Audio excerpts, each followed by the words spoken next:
The sign on the wall seemed to quaver under a film of sliding warm water. Eccles felt his eyelids blink over his stare, and the sign burned in this momentary darkness. Time Safari Inc. Safaris to any year in the past. You name the animal. We take you there, you shoot it. Warm phlegm gathered in Eccles' throat. He swallowed and pushed it down. The muscles around his mouth formed a smile as he put his hand slowly out upon the air, and in that hand wavered a check for $10,000 to the man behind the desk. Does this safari guarantee that I come back alive? We guarantee nothing, said the official, except the dinosaurs. This is Mr. Travis, your safari guide in the past. He'll tell you what and where to shoot. If he says no shooting, no shooting. And if you disobey instructions, there's a stiff penalty of another $10,000, plus possible government action on your return. Eccles glanced around the vast office at a mass and tangle, a snaking and humming of wires and steel boxes, at an aurora that flickered now orange, now silver, now blue. There was a sound like a gigantic bonfire burning all of time.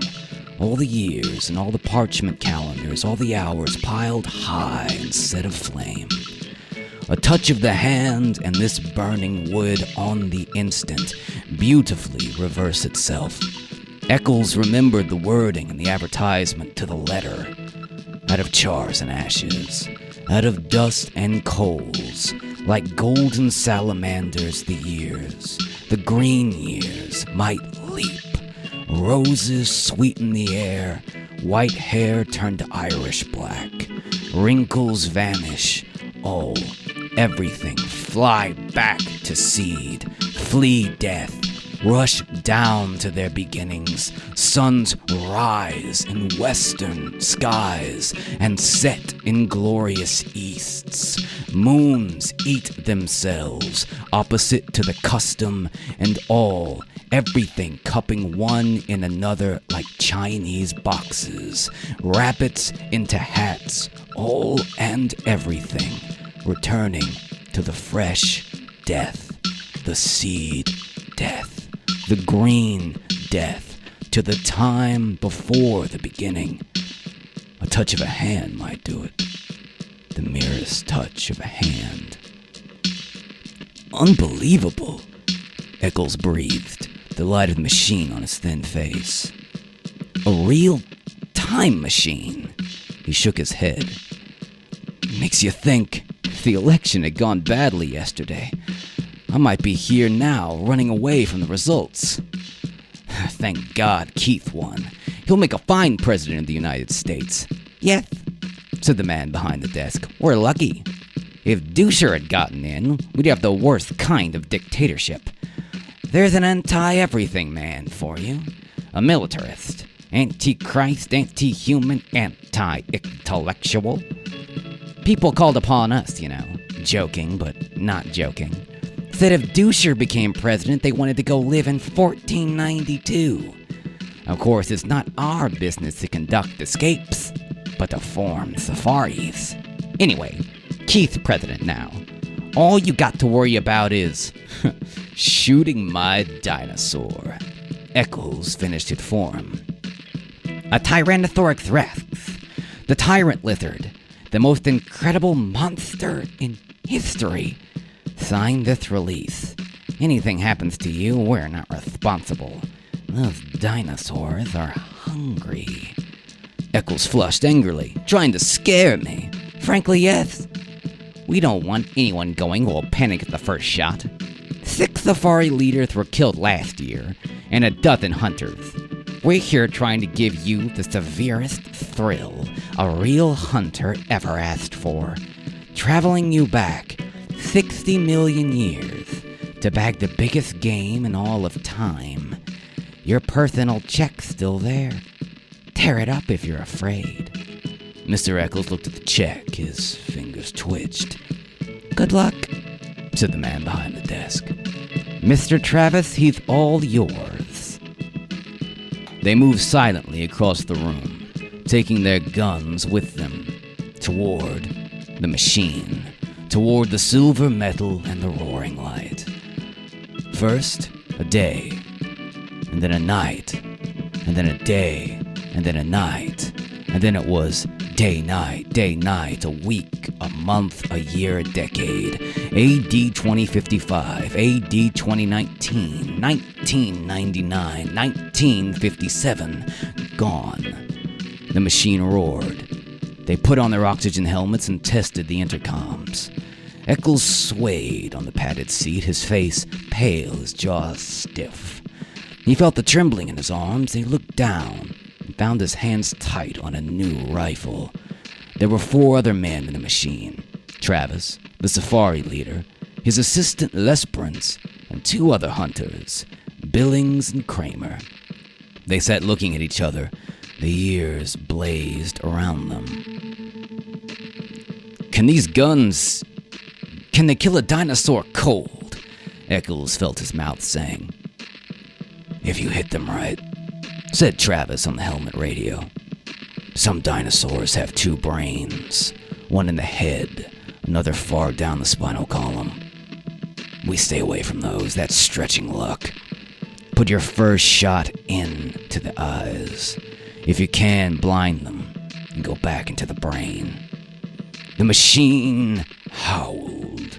Time was a film run backwards. Suns fled and 10 million moons fled after them. Think, said Eccles. Every hunter that ever lived would envy us today. This makes Africa seem like Illinois. The machine slowed. Its scream fell to a murmur. The machine stopped. The sun stopped in the sky. The fog that had enveloped the machine blew away, and they were in an old time, a very old time indeed. 3 hunters and 2 safari heads with their blue metal guns across their knee. Jesus Christ isn't born yet, said Travis. Moses has not gone to the mountain to talk with God. The pyramids are still in the earth, waiting to be cut out and put up. Remember that. Alexander, Caesar, Napoleon, Hitler, none of them exists. The man nodded. That, Mr. Travis pointed, is the jungle of 60,002,055 years before President Keith. He indicated a metal path that struck off into the green wilderness, over streaming swamp among giant ferns and palms. And that is the path laid by Time Safari for your use. It floats 6 inches above the earth, doesn't touch so much as one grass blade, flower, or tree. It's an anti-gravity metal. Its purpose is to keep you from touching this world of the past in any way. Stay on the path. Don't go off it. I repeat, don't go off. For any reason. If you fall off, there's a penalty. And don't shoot any animal we don't okay. Why? Asked Eccles. They sat in the ancient wilderness. Far birds' cries blew on a wind, and the smell of tar and an old salt sea, moist grasses and flowers the color of blood. We don't want to change the future. We don't belong here in the past. The government doesn't like us here. We have to pay big graft to keep our franchise. A time machine, you see, is finicky business. Not knowing it, we might kill an important animal, a small bird, a roach, a flower, even thus destroying an important link in a growing species. That's not clear, said Eccles. All right. Say we accidentally kill one mouse here. That means all the future families of this one particular mouse are destroyed, right? Alright. And all the families of the families of the families of that one mouse. With the stamp of your foot, you annihilate first one, then a dozen, then 1,000, 1,000,000, 1,000,000,000 possible mice. So they're dead, said Eccles. So what? So what? Well, what about the foxes that'll need those mice to survive? For want of 10 mice, a fox dies. For want of 10 foxes, a lion starves. For want of a lion, all manner of insects, vultures, infinite billions of life forms are thrown into chaos and destruction. Eventually, it all boils down to this. 59 million years later, a caveman, one of a dozen on the entire world, goes hunting for wild boar or a saber-toothed tiger for food. But you, friend, have stepped on all the tigers in that region by stepping on one single mouse.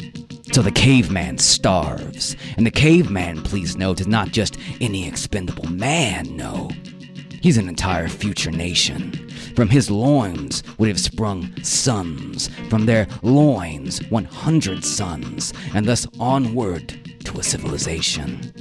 Destroy this one man, and you destroy a race, a people, an entire history of life.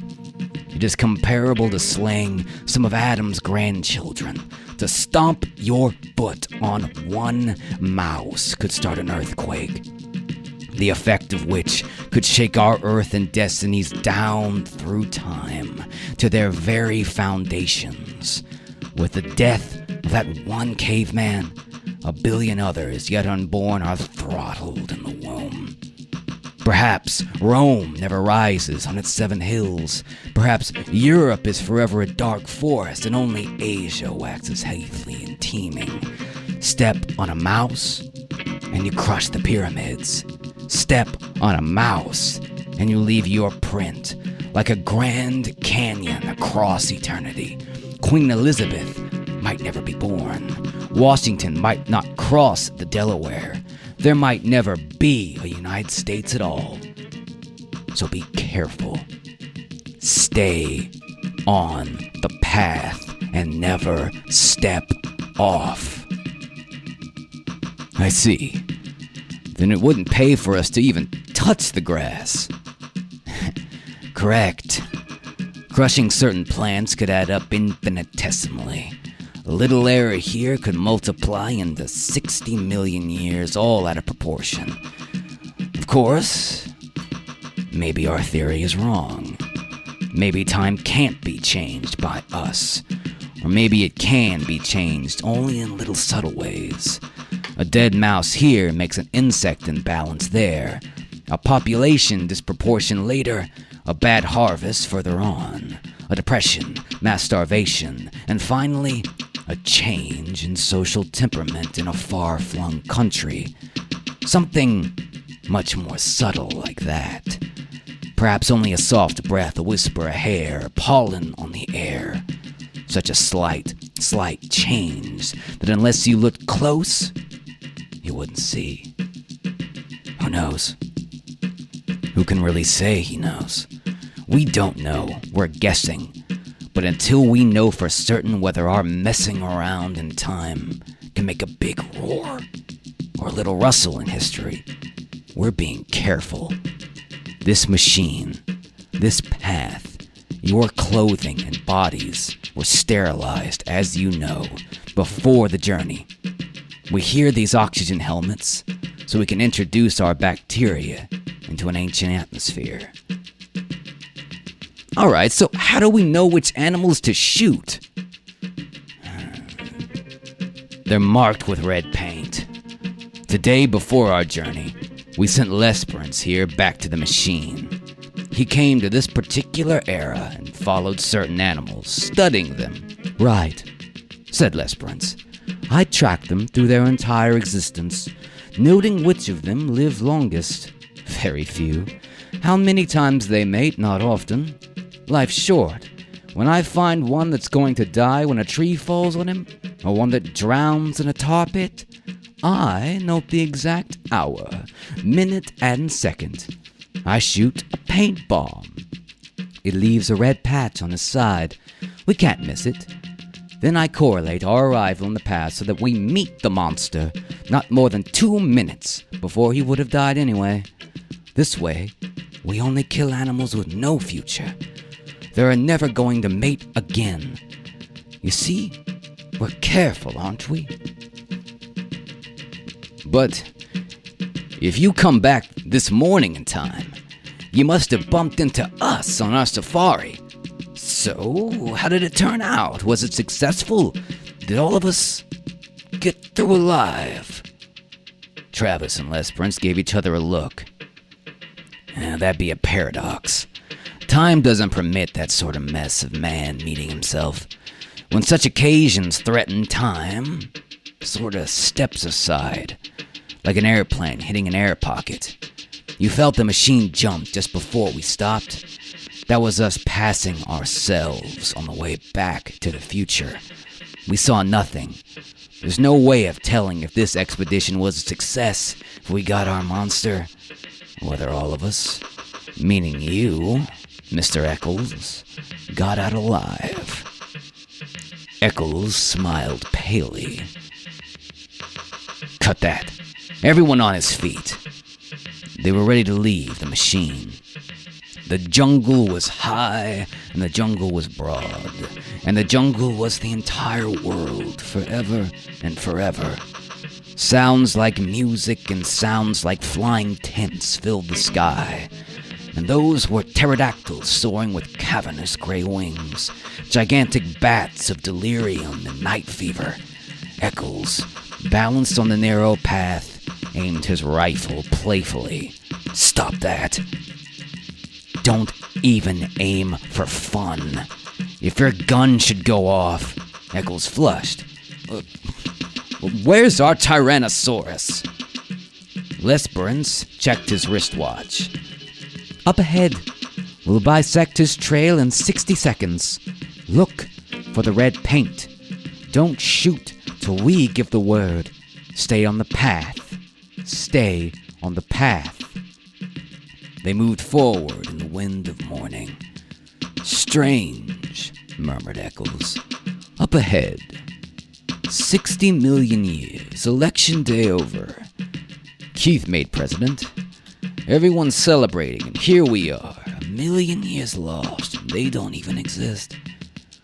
The things we worried about for months, a lifetime, not even born, or thought of yet. Safety catches off, everyone.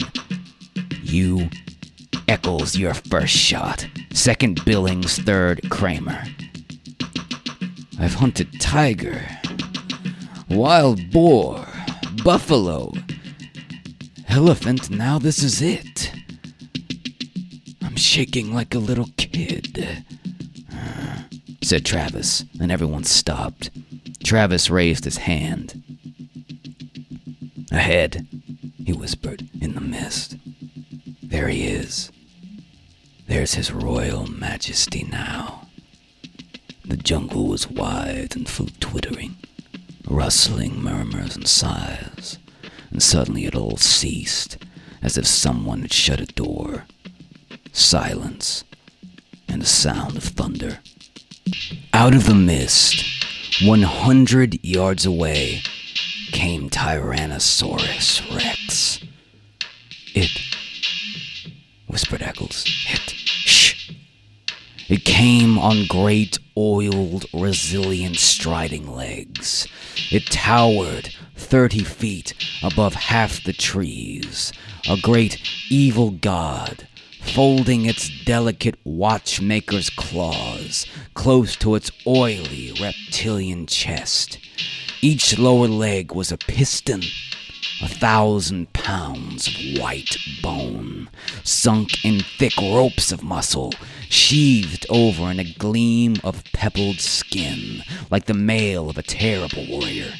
And each thigh was a ton of meat, ivory and steel mesh, and from the great breathing cage of the upper body, those two delicate arms dangled out front. Arms with hands which might pick up and examine men like toys, while the snake neck coiled, the head itself a ton of sculpted stone, lifted easily upon the sky. Its mouth gaped, exposing a fence of teeth like daggers. Its eyes rolled, ostrich eggs, empty of all expression save hunger. It closed its mouth in a death grin.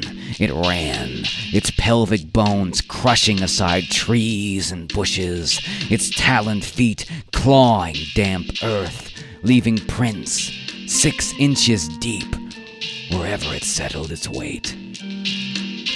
It ran with a gliding ballet step, far too poised and balanced for its 10 tons.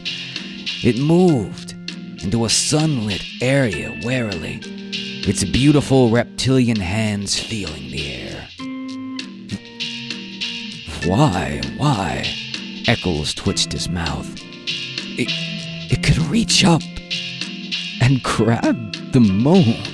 Shh! Travis jerked angrily. He hasn't seen us yet. It can't be killed, Eccles pronounced this verdict quietly, as if there could be no argument. He had weighed the evidence, and this is what his considered opinion was. The rifle in his hand seemed a cap gun. We were fools. This is impossible. Shut up, hissed Travis. This is a nightmare. Turn around, commanded Travis. Walk quietly to the machine, or remit half your fee. I didn't realize it would be this big. I miscalculated, that's all. And now I went out. It sees us. There's red paint on its chest. The tyrant lizard raised itself. Its armored flesh glittered like 1,000 green coins. The coins, crusted with slime, steamed. In the slime, tiny insects wriggled, so that the entire body seemed to twitch and undulate. Even while monsters itself don't move, it exhaled. The stink of raw flesh blew down the wilderness. Get me out of here. It was never like this before. I was always sure I could come through alive. I had good guides, good safaris and safety. This time, I figured wrong. I met my match, and I admitted this is too much for me to get a hold of. Don't run, said Les Prince. Turn around. Hide in the machine. Yes. Eccles seemed to be numb. He looked at his feet as if trying to make them move. He gave a grunt of helplessness. Eccles? He took a few steps, blinking, shuffling. Not that way. The monster, at the first motion, lunged towards with a terrible scream. It covered 100 yards in 60 seconds. The rifles jerked up and blazed fire. A windstorm from the beast's mouths engulfed them in the stench of slime and old blood. The monster roared, teeth glittering with sun. The rifle cracked again. Their sound was lost in a shriek and lizard thunder. The great level of the reptile's tail swung up, lashed sideways. Trees exploded in clouds of leaf and branch. The monster twitched its jeweler's hands down to fondle at the men, to twist them in half, to crush them like berries, to cram them into its teeth and its screaming throat. Its boulder stone eyes leveled with the men, and they saw themselves mirrored, and they fired at the metallic eyelids and the blazing black iris, like a stone idol, like a mountain avalanche. Tyrannosaurus fell. Thundering, it clutched trees, pulled them with it. It wrenched and tore the metal path. The Ming flung themselves back and away. The body hit 10 tons of cold flesh and stone, and the guns fired. The monster lashed its armored tail, twitched its snake jaws, and lay still. A fount of blood spurted from its throat. Somewhere inside, a sack of fluids burst. Sickening gushes drenched the hunters. They stood, red and glistening. The thunder faded. The jungle was silent. After the avalanche, a green peace emerged. After the nightmare, a morning. Billings and Kramer sat on the pathway and threw up. Travis and Lesbrun stood with smoking rifles. In the time machine, on his face, Eccles lay shivering. He had found his way back to the path and climbed into the machine. Travis came walking, glanced at Eccles, took cotton gauze from a metal box, and returned to the others who were sitting on the path. Clean up. They wiped the blood from their helmets. They began to say words as the monster lay a hill of solid flesh. Within, you could hear the sighs and murmurs as the farthest chambers of it died. The organs malfunctioning, liquids running a final instant from pocket to sac to spleen. Everything shutting off, closing up forever. It was like standing by a wrecked locomotive or a steam shovel at quitting time. All valves never released or levered tight. It was like bones cracked, the tonnage of its own flesh off balance, dead weight snapped the delicate forearms caught underneath. The machine settled, the meat settled, quivering. They wiped the blood from their helmets. Another cracking sound overhead. A gigantic tree branch broke from its heavy mooring, fell. It crashed on the dead beast with finality. There, Lesperance checked his watch. Right on time. That's the giant tree that was scheduled to fall and kill this animal. Originally. He glanced at the two hunters. You want the trophy picture or what? We can't take a trophy back to the future. The body has to stay right here, where it would have died originally. So the insects, birds, and bacteria can get at it, as they were intended to. Everything in balance. The body stays, but we can take a picture of you standing near it. The two men tried to think, but gave up, shaking their heads. They let themselves be led along the metal path. They sink warily into the machine cushions. They gaze back at the ruined monster, a stagnating mound, where already strange reptilian birds and golden insects were busy at the steaming armor. A sound on the floor of the time machine stiffened them. Eccles sat there, shivering. I'm sorry, he said at last. Get up, said Travis, and Eccles got up.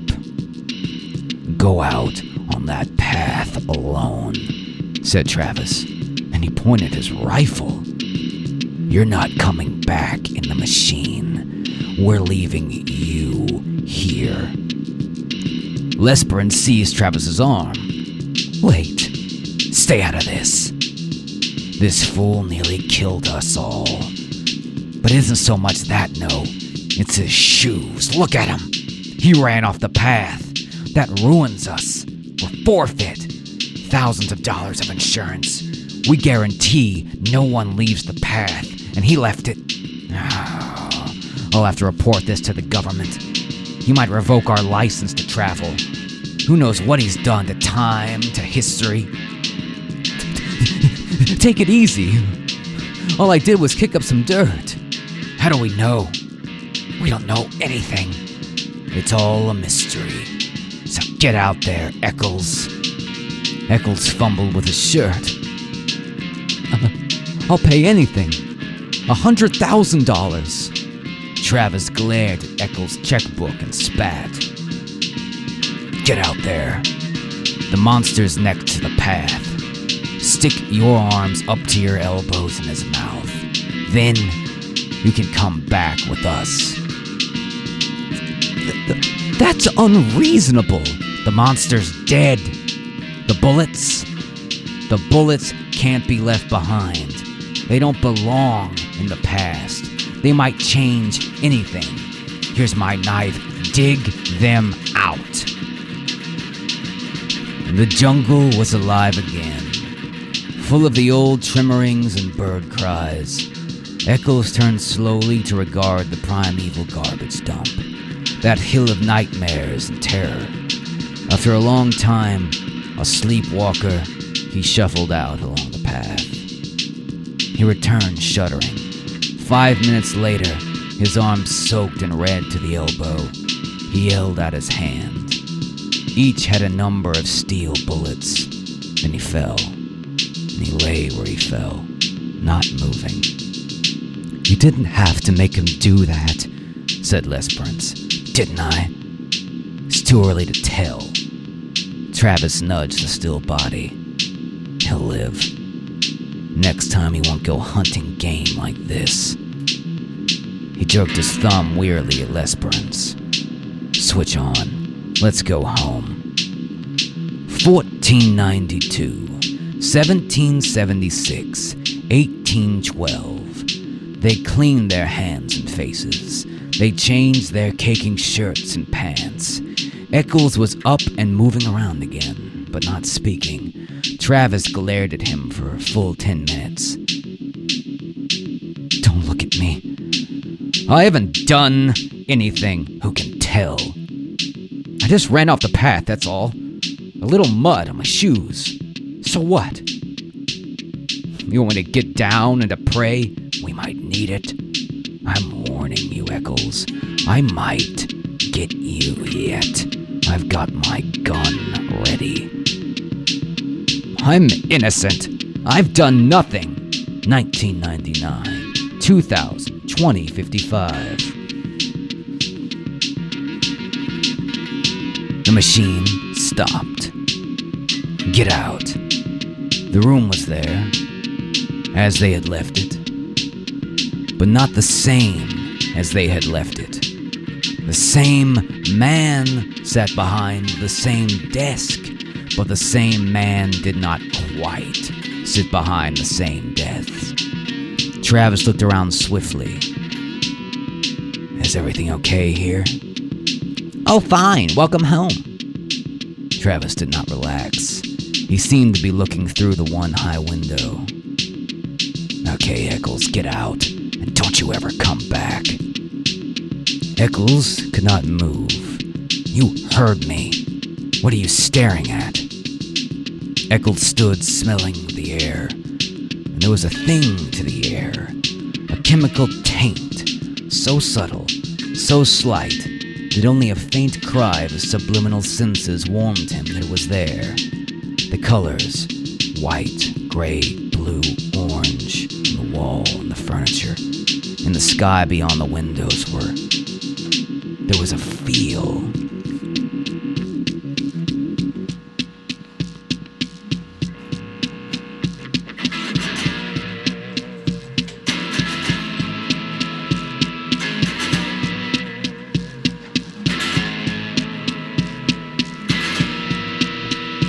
His hands twitched.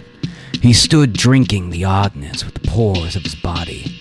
Somewhere, someone must have been screaming one of those dog whistles that only a dog can hear. His body screamed silence in return.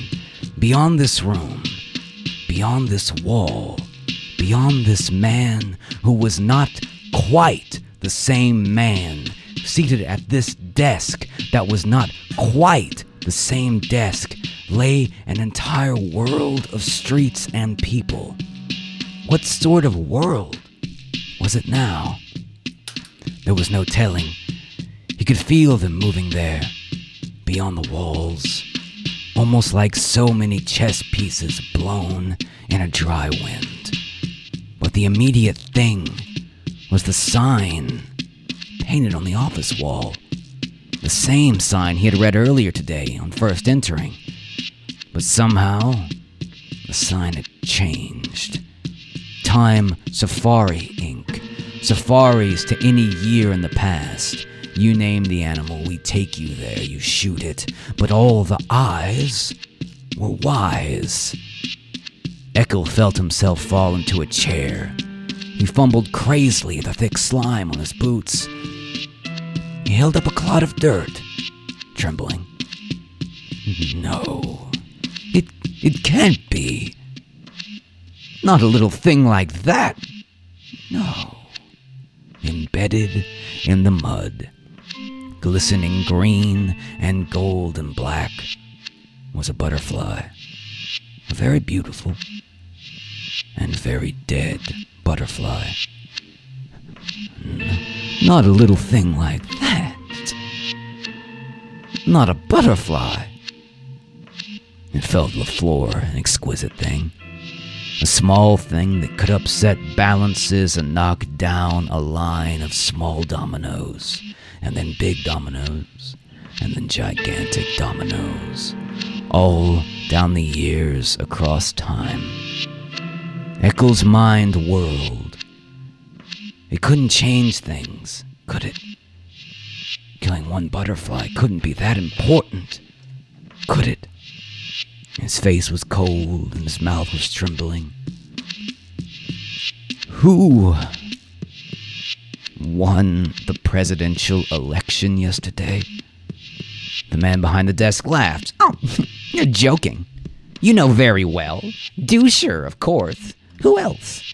Not that fool of a weakling Keith. We've got an Iron Man now. A man with guts. The official stopped. What's wrong? Eccles moaned. He dropped to his knees. He scrabbled at the golden butterfly with shaking fingers. Can't we? He pleaded to the world, to himself, to the officials, to the machine. Can't we take it back? Can we make it alive again? Can we start over? Can't we? He did not move. Eyes shut, he waited, shivering. He heard Travis breathe loud in the room. He heard Travis shift his rifle, click the safety catch, and raise the weapon. And once more, there was a sound of thunder.